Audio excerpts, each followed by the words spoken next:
बिस्मिल्लाहिर्रहमानिर्रहीम। गीबत, क्या हमने कभी सोचा है कि हमारे एक जुमले की वजह से कब्र में एक बहुत बड़ा सांप बनेगा जो हमारे गले में लिपटा हुआ होगा? क्या हमने कभी सोचा है कि हमारा किसी के पीठ पीछे बात करना क़यामत वाले दिन हमें जहन्नम में ले जा सकता है? अल्लाह ताला कुरान में फरमाते हैं कि वला यग़्तब बअज़ुकुम बअज़ा, कि तुम गीबत ना करो एक दूसरे की। अयुहिब्बु अहदुकुम अन यअकुल लहम अखीहि मैतन, क्या तुम ये पसंद करते हो कि तुम अपने मुर्दा भाई का गोश्त खाओ? फकरिहतुमूहु, बस तुम इसे नापसंद करोगे। वत्तकुल्लाह, बस अल्लाह से डरो। इन्नल्लाह तव्वाबुर रहीम, बेशक अल्लाह ताला तौबा कबूल करने वाला बहुत ही मेहरबान है। इस आयत में अल्लाह ताला ने हमें इसकी कबाहत बयान फरमा दी कि गीबत कितनी बड़ी कबीह चीज है। यानी अगर हम सोचें कभी बैठ के कि एक इंसान मुर्दा पड़ा हुआ हो, एक लाश हमारे सामने पड़ा हो और बदबूदार हो, उससे बदबू आ रही हो, और हम चुरी लेके बैठे हों और उसका गोश्त नोच रहे हों, अंदाजा लगाएं ये कितना कबीह काम होगा। यानी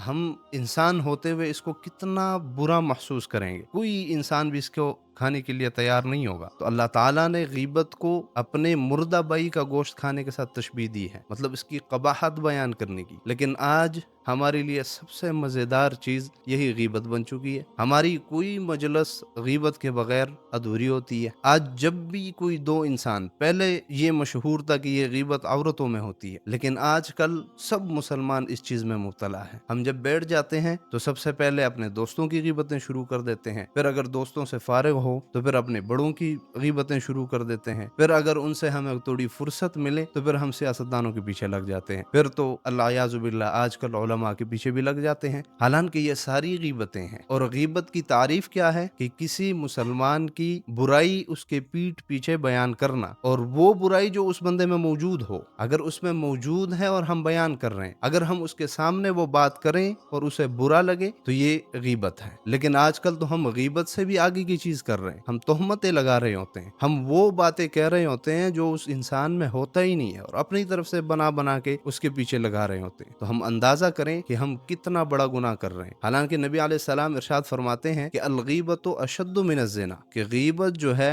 ये जिना से सख्त है। आज हम सब के तसव्वुर में जिना एक बहुत बड़ा गुनाह है। यानी ये एक ऐसा गुनाह है जिना कि इसकी वजह से कत्ल गारतें होती हैं, हमारी गैरत जाग जाती है। लेकिन नबी अलैहिस्सलाम ने इस गीबत को जिना से सख्त करार दिया है, और हमें इस पर कभी गैरत नहीं आती, हमें इस पर कभी भी शर्म नहीं आती कि हम इतनी गीबतें कर रहे हैं अपने मुसलमान भाई की, और हमें कभी इस पर अफसोस भी नहीं होता, कभी हम तौबा भी नहीं करते। अल्लाह ताला हमें गीबत से बचने की तौफीक अता फरमाए, और हमें अपने मुसलमान भाई की अच्छाइयाँ बयान करने की तौफीक अता फरमाए।